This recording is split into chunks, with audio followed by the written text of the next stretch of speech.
Bapak Ibu, saudara-saudara yang kasih dalam Tuhan, bulan ini kita bulan ini tema khotbahnya itu berkisaran dengan hidup kita di tengah komunitas, hidup kita di tengah-tengah bangsa ini supaya menjadi berkat.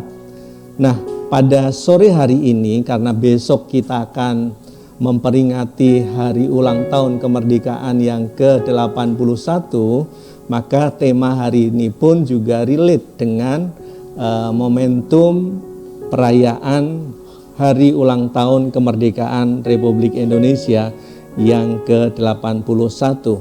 Jadi judulnya adalah mengusahakan kesejahteraan kota dan bangsa. Bapak Ibu, mengusahakan kesejahteraan kota dan bangsa.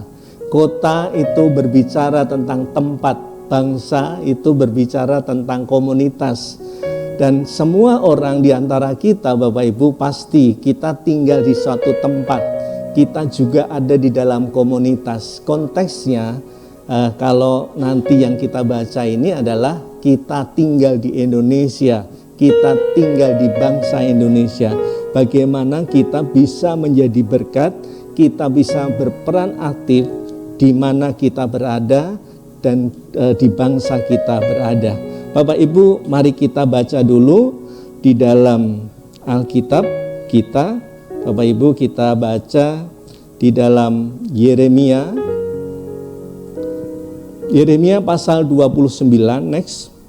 Yeremia pasal 29 ayat yang keempat sampai ayat yang ketujuh, lalu dilanjutkan disambung ayat yang ke-11. Sebenarnya harusnya kita baca seluruh perikop atau seluruh pasal, ya paling tidak satu perikop. Kalau nggak sempat satu pasal 29, karena Bapak Ibu di sana Bapak Ibu akan menemukan rangkaian bagaimana bangsa Israel itu dibuang di Babel, Bapak Ibu. Jadi Yeremia pasal 29 ayat yang keempat sampai ayat yang ketujuh, lalu disambung ditambah satu ayat yang ke-11. Demikian firman Tuhan, Bapak Ibu. Beginilah firman Tuhan semesta alam, ya, Allah Israel kepada semua orang buangan yang diangkut ke dalam pembuangan dari Yerusalem ke Babel. Bapak Ibu, saudara-saudara yang kasih dalam Tuhan, firman Tuhan ini sebenarnya buat bangsa Israel yang sedang mengalami pembuangan atau yang sedang diasingkan ke Babel. Kenapa diasingkan ke Babel? Karena memang banyak pelanggaran yang dilakukan oleh bangsa Israel sehingga dia diasingkan, dibuang ke Babel. Nanti kita akan pelajari seterusnya, ya. Kemudian firman Tuhan berkata juga demikian. Jadi firman Tuhan ini memang melalui Yeremia. Jadi kitab Yeremia menuliskan ini, dan di dalam ayat 4 itu beginilah firman Tuhan Allah, ya. Berarti Tuhan yang berkata, hanya memakai Yeremia untuk menyampaikan ini. Lalu ayat yang kelima, dirikanlah rumah untuk kamu diami, buatlah kebun untuk kamu nikmati hasilnya. Lalu ayat yang keenam, ambillah istri untuk memperanakkan anak laki-laki dan perempuan. Ambillah istri bagi anak-anakmu laki-laki dan carikanlah suami bagi anakmu perempuan, supaya mereka melahirkan anak laki-laki dan perempuan, agar di sana kamu bertambah banyak dan jangan berkurang. Sebenarnya bagian ayat ini adalah bagian ayat yang kalau digali banyak pesan yang ada di dalamnya, Bapak Ibu, saudara yang kasih dalam Tuhan. Bangsa Israel di pembuangan di negeri asing, tetapi firman Tuhan katakan dirikan rumah, kemudian kamu harus memperanakkan anak laki-laki dan perempuan, lalu juga harus bertambah banyak. Padahal di negeri asing, di negeri yang mungkin tidak mengenakan buat bangsa Israel pada waktu itu. Bapak Ibu saudara-saudara yang kasih dalam Tuhan. Lalu kemudian pada ayat yang ke-7 dikatakan, usahakanlah. Ada kegiatan aktif yang harus dilakukan oleh bangsa Israel, yaitu mengusahakan. Usahakanlah, ya. Usahakanlah kesejahteraan kota, kemana kamu aku buang. Bapak Ibu garis bawahi, kemana kamu aku buang. Jadi ternyata Bapak Ibu, bangsa Israel ke Babel itu dibuang, diasingkan, didisiplinkan. Sebenarnya merupakan hukuman bagi bangsa Israel, ya, hukuman bagi bangsa Israel. Tapi kabar baiknya Tuhan tetap memimpin, Tuhan tidak melupakan bangsa Israel. Kenapa? Ayat yang 11, walaupun di tanah asing, Tuhan tetap berkata demikian. Sebab aku ini mengetahui rancangan-rancangan apa yang ada padaku mengenai kamu. Demikianlah firman Tuhan, yaitu rancangan damai sejahtera dan bukan rancangan kecelakaan. Untuk mendatangkan apa? Hari depan yang penuh dengan harapan. Bapak Ibu saudara-saudara yang kasih dalam Tuhan, berapa lama sebenarnya bangsa Israel itu dibuang ke Babel, Bapak Ibu, dibuang ke pengungsian. Jadi ceritanya Bapak Ibu, sebenarnya bangsa Israel itu ya mengalami peperangan, kemudian mengalami kekalahan, sehingga apa? Sebagian bangsa Israel itu dibawa ke Babel. Ada 3 gelombang. Gelombang yang pertama itu yang dibawa adalah Daniel, Sadrak, Mesak, Abednego. Kemudian gelombang kedua Daniel dan seluruh banyak orang, ya. Dan Bapak Ibu saudara-saudara kasih dalam Tuhan, ini peristiwa sebenarnya kalau kita bayangkan pengungsian pada waktu dibuang ke Babel, ya, antara Yerusalem ke Babel. Babel itu katanya sekarang dekat dengan Irak, ya. Jaraknya itu 900 km. Itu kalau ditarik garis lurus. Jadi Bapak Ibu bayangkan, pembuangan itu dilakukan dari sini sampai kemungkinan sampai Surabaya. Itu jaraknya 800 km. Ini dikatakan 900 km. Itu kalau ditarik garis lurus. Dan pada waktu itu jalan tidak seperti sekarang. Mereka harus melintasi gunung dan bukit dan mencari jalan yang rata sampai ke tempat itu. Diperkirakan mungkin sampai 1200 km baru sampai di kota, baru sampai di Babel itu. Bapak Ibu bisa bayangkan bangsa Israel yang membawa barang-barang ternak, kemudian membawa keluarganya, dia baru susah payah dan dia harus menuju ke Babel.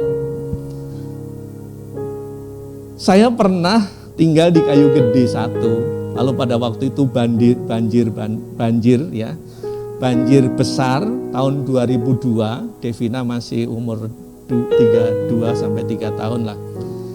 Lalu banjir besar sampai setinggi dada Bapak Ibu. Jadi untung masih ada 1 lantai, tapi itu pun kecil dan kami nggak bisa tinggal lama. Karena apa? Karena banjirnya itu lama, ya, lebih dari 2 hari itu. Nah akhirnya kami harus ngungsi. Ngungsinya kemana? Pada waktu itu teman saya Pak Yetiaro ada nggak? Pak Yetiaro dia tinggal di Anggrek Loka. Jadi saya, Devi dan mamanya terpaksa harus ngungsi. Dalam keadaan banjir itu kami mengungsi, Devina juga saya angkat gitu. Kami ke Anggrek Loka. Jadi jaraknya cuma dari Kayu Gede ke Anggrek Loka itu hanya sedikit Bapak Ibu. Dan saya mengungsi itu nggak lama, hanya beberapa hari setelah surut airnya kemudian pulang.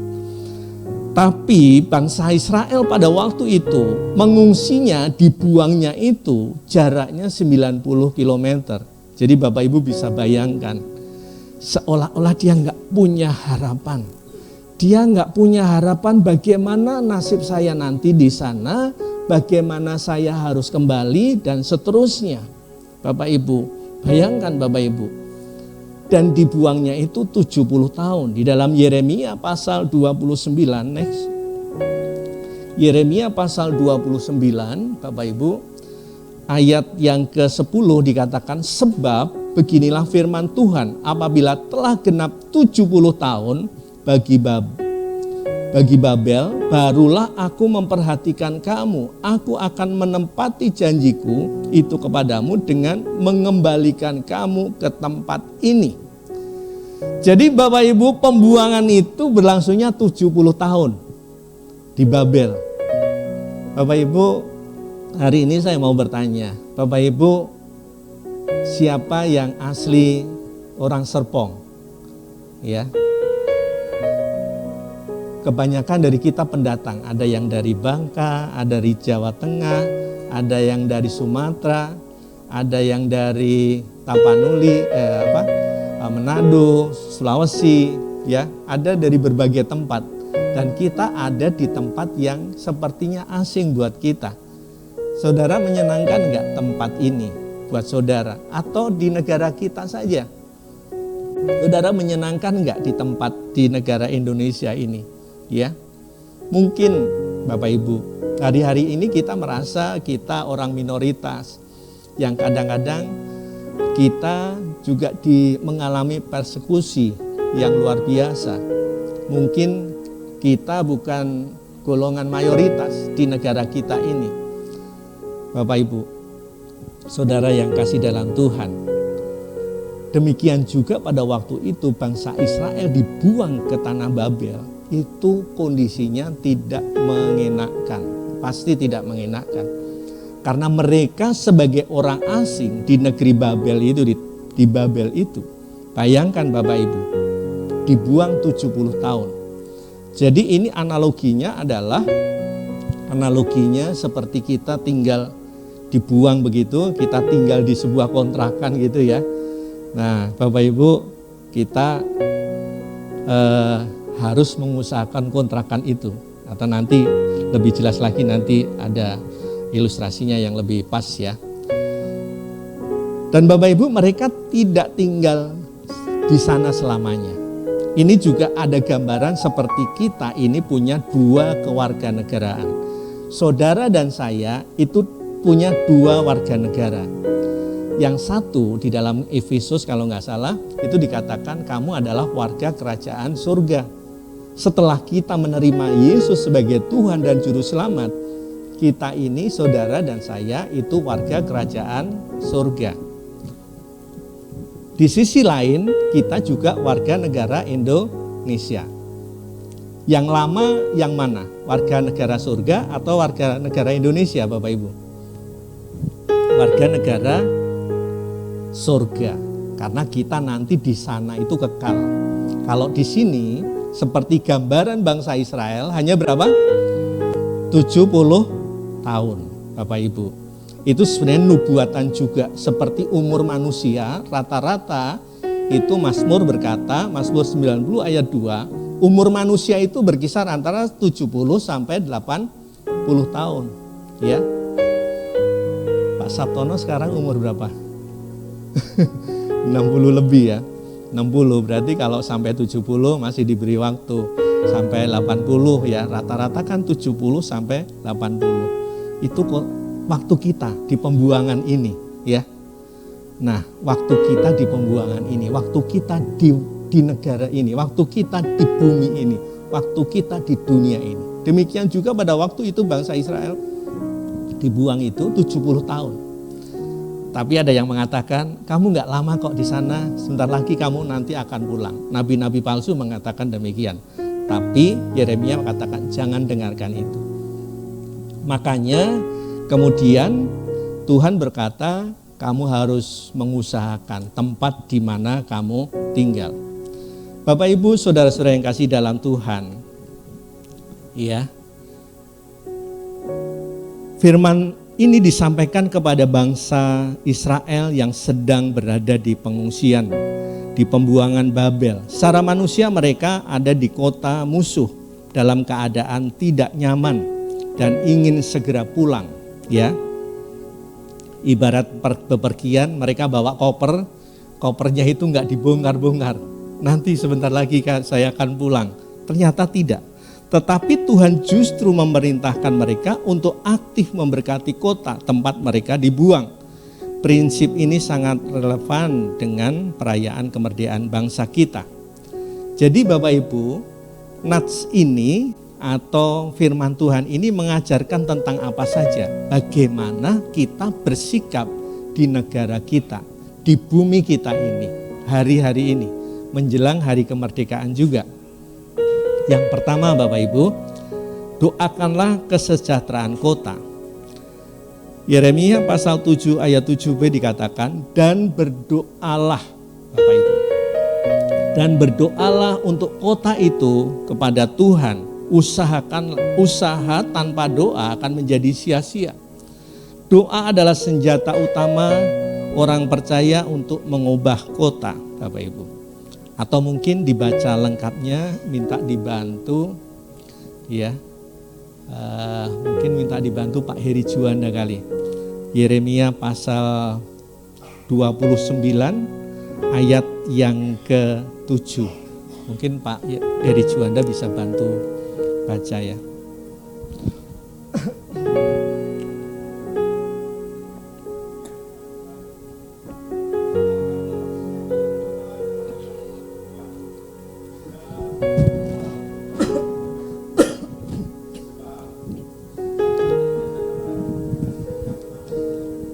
Iya, makasih Pak Eri, amin. Jadi Bapak Ibu Saudara yang kasih dalam Tuhan, usahakanlah kesejahteraan kota di mana kamu tinggal. Demikian juga saudara dan saya, kita semua harus mengusahakan di mana Tuhan tempatkan kita. Tadi dikatakan usahakan kotamu, tempat di bangsamu, berbicara tentang tempat, berbicara tentang komunitas di mana saudara berada. Yang pertama harus kita lakukan untuk mengusahakan supaya tempat di mana kita ada itu sejahtera, shalom, yaitu berdoa.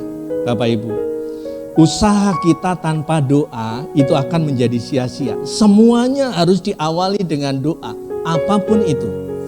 Dan kalau kita pengen merencanakan supaya komunitas kita, supaya tempat kita itu diberkati Tuhan, ada shalom yang sesungguhnya, maka yang pertama yang harus kita lakukan adalah berdoa, Bapak Ibu.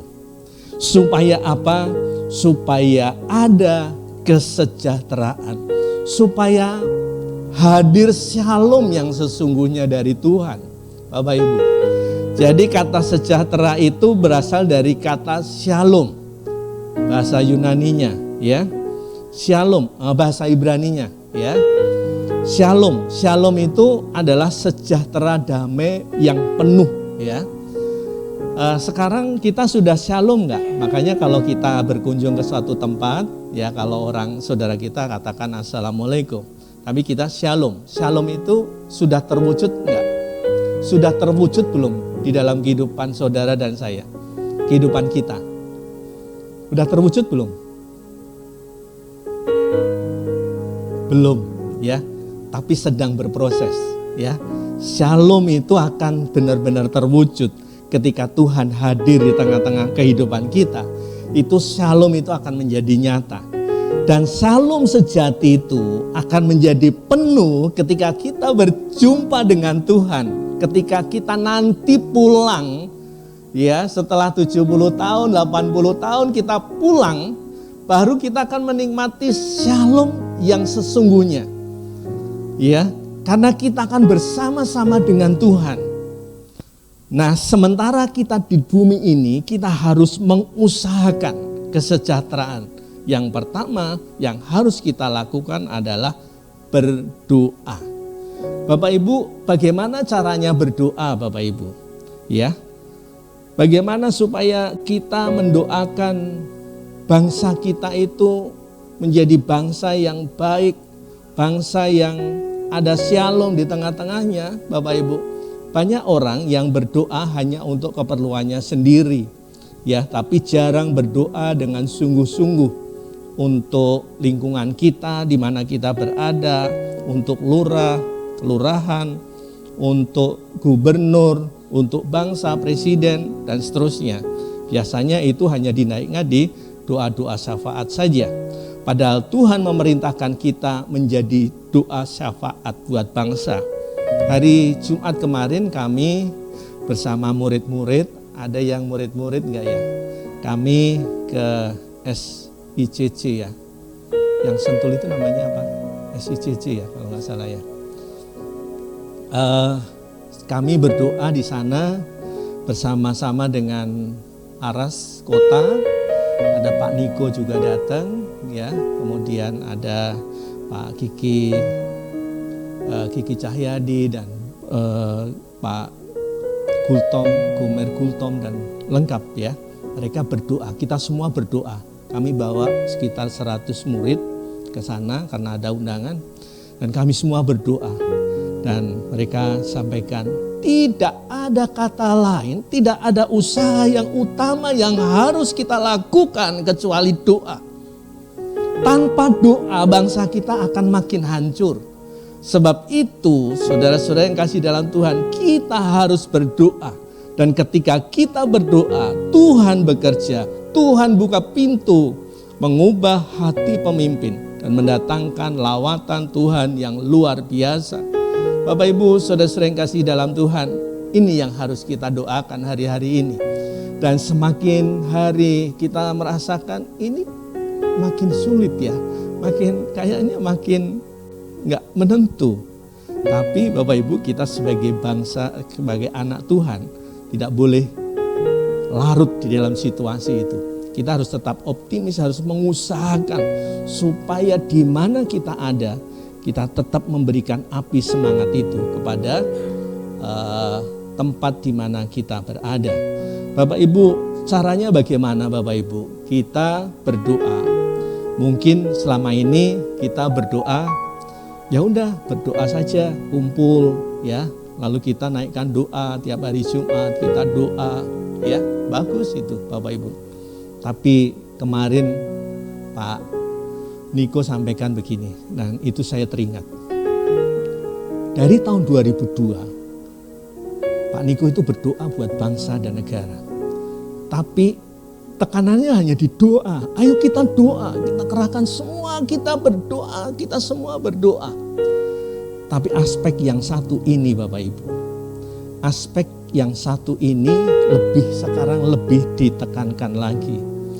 Jadi untuk mengusahakan kesejahteraan kota dan bangsa kita, yang kedua adalah berbalik dari jalan yang jahat Bapak Ibu.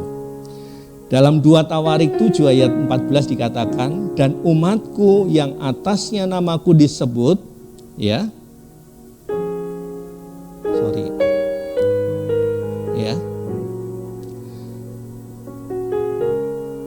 merendahkan diri, berdoa dan mencari wajahku, lalu berbalik dari jalan-jalan yang jahat, maka aku akan mendengarkan dari surga dan mengampuni dosa mereka, serta memulihkan negeri mereka. Bapak Ibu, saudara-saudara yang dikasihi Tuhan, yang kedua yang harus dilakukan oleh anak-anak Tuhan, mungkin kalau hanya satu memang seperti kita menaruh garam di lautan yang luas. Tapi kalau itu dilakukan oleh seluruh anak Tuhan, berbalik dari jalan yang jahat Bapak Ibu, maka negara kita ini akan menjadi negara yang sangat baik. Karena negara kita ini sebenarnya adalah negara yang kaya raya, negara yang gemah ripah loh Jinawi. Ya, kita ada lagu yang mengatakan tongkat kayu saja jadi tanaman, ya. Bapak Ibu, begitu kaya rayanya Bapak Ibu. Nah, kalau umat Tuhan berkumpul lalu merendahkan diri, berbalik dari jalan-jalan yang jahat, saya percaya negeri kita ini akan menjadi negeri yang baik. Nah, masalahnya hari-hari ini Bapak Ibu, saya pernah ada sebuah pertemuan di daerah Kosambi sana, di satu gereja ada mengadakan pertemuan, kebetulan dihadiri oleh 2 anggota DPR RI Bapak Ibu. Dan dua anggota DPR RI ini, anggota dewan, ini orang, ya kalau DPR RI itu tingkat di atas DPRD lah ya, DPRD kota, provinsi, ya kota ya. ini anggota DPR, jadi DPR pusat. Lalu mereka mengadakan sosialisasi, mungkin hal-hal bagaimana menjadi warga negara yang baik, bagaimana memilih yang baik dan seterusnya. Lalu diberilah waktu untuk bertanya. Dan 2 orang ini adalah 2 anak Tuhan yang diberi kesempatan untuk di pemerintahan, Bapak Ibu, di anggota dewan. Lalu di kesempatan itu setelah bertanya, setelah dia menjelaskan, saya berangkat tangan, saya begini, Pak, hari-hari ini kita melihat orang-orang percaya, orang-orang Kristen yang duduk di pemerintahan, mereka seperti diutus di tengah-tengah komunitas yang mungkin agak sulit, ya. Seperti gambaran kamu itu seperti domba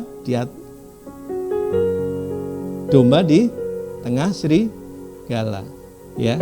Seperti orang Israel dikirim ke Babel di tengah-tengah orang yang mungkin tidak mengenal Tuhan juga. Lalu saya bertanya, Pak, bagaimana Bapak mempertahankan iman Bapak dengan berlaku jujur dan tidak larut di dalam korupsi, kolusi, dan nepotisme? Dan saya sangat kecewa karena saya mendapatkan jawaban yang ternyata tidak sesuai dengan apa yang saya inginkan. Harusnya dia berjawab, saya anak Tuhan, saya harus punya prinsip. Saya tidak akan kompromi dengan dunia. Saya tidak akan kompromi dengan tawaran-tawaran dunia. Itu yang saya harapkan, jawaban mereka. Tapi mereka menjawab, Pak, kita masih ada di dunia, di tengah-tengah dunia yang seperti ini. Kita harus bijak juga, kita harus juga bisa, intinya ya mereka tetap kompromi lah dengan tawaran dunia itu. Inilah waktanya Bapak Ibu hari-hari ini, ya, anak-anak Tuhan banyak yang belum bisa berperan di mana mereka berada. Mungkin di sekolah, mungkin di tempat pekerjaan, mungkin dimanapun Bapak Ibu berada. Kita nggak bisa berperan sebagai anak Tuhan yang dibuang di pembuangan Babel itu. Bapak Ibu Saudara, nah seberapa jauh kita lakukan ini? Kita yang pertama tadi berdoa, yang kedua berbalik dari jalan yang jahat. Kita di tengah-tengah dunia yang jahat harus berbalik, harus menjadi contoh konkret di mana kita harus berbeda dengan mereka. Bapak Ibu Saudara yang kasih dalam Tuhan, saya sangat sulit Bapak Ibu berada di tengah-tengah tempat di mana saya bekerja, ya. Tapi saya bersyukur hari-hari ini saya menjadi seperti ini. Saya dibuang di tempat pembuangan juga. Di Kosambi itu bukan tempat yang dekat ya, 30 km dari tempat saya tinggal. Saya dibuang di sana, ya. Menjelang saya akhir jabatan saya pensiun, saya justru dibuang di Kosambi, Bapak Ibu. Dan saya dibuang ke sana pun itu sebenarnya bukan karena apa-apa. Justru karena saya mempertahankan idealisme, ya. Bapak Ibu, hari-hari ini orang yang mempertahankan idealisme itu justru sangat berat, ya. Tapi Tuhan tidak pernah tinggal diam. Makanya di dalam Yeremia pasal 29 ayat yang ke-11 yang lanjutannya tadi, aku punya rancangan yang baik kepadamu, bukan rancangan kecelakaan. Dan hari-hari ini saya merasakan betapa lawatan Tuhan, betapa berkat Tuhan atas diri saya itu luar biasa. Bukan berkat materi, tapi Tuhan begitu beracara dalam hidup saya dan campur tangan Tuhan itu luar biasa. Justru Tuhan nyatakan pertolongan-pertolongan. Daniel pada waktu dibuang di Babel, dia dibakar, digoreng, ternyata Bapak Ibu, dia nggak terbakar. Sadrak Mesah, Abednego, Daniel itu dibuang di gua singa ya. Sadrak Mesah, Abednego dibakar di dapur api, dia nggak terbakar juga. Bapak Ibu, saya mengalami ini, saya dibuang di sana. Seolah-olah lingkungan saya itu tidak mengenakan sama sekali, Bapak Ibu. Tapi Tuhan bela luar biasa. Dan hari-hari terakhir saya merasakan campur tangan luar biasa. Saya berdoa, Tuhan, mari Tuhan nyatakan berkat terhadap saya, supaya orang boleh melihat bahwa dalam hidup saya ada pertolongan Tuhan, ada pekerjaan Tuhan yang nyata dalam hidup saya. Bapak Ibu Saudara yang kasih dalam Tuhan, saya berdoa seperti itu. Dan hari-hari terakhir Tuhan nyatakan itu luar biasa. Saya kalau sebagai kepala sekolah itu PPDB, penerimaan murid itu menjadi parameter kepala sekolah berhasil atau enggak. Sementara di lingkungan tempat saya itu sekolahnya semuanya gratis. Sementara sekolah saya itu sekolah berbayar. Tapi puji Tuhannya Bapak Ibu, saya punya target 120 siswa. Itu yang datang 185 siswa. Jadi 140%. Itu pertama. Yang kedua, biasanya ya sekolah kami itu akan mencapai target setelah bulan Juli, setelah ada pengumuman negeri Bapak Ibu. Tapi saya mencapai target itu pada tanggal 8 Mei. Jadi jauh sebelum ada pengumuman negeri. Artinya apa? Saya percaya itu semua campur tangan Tuhan. Dan semua orang dan teman-teman saya kagum.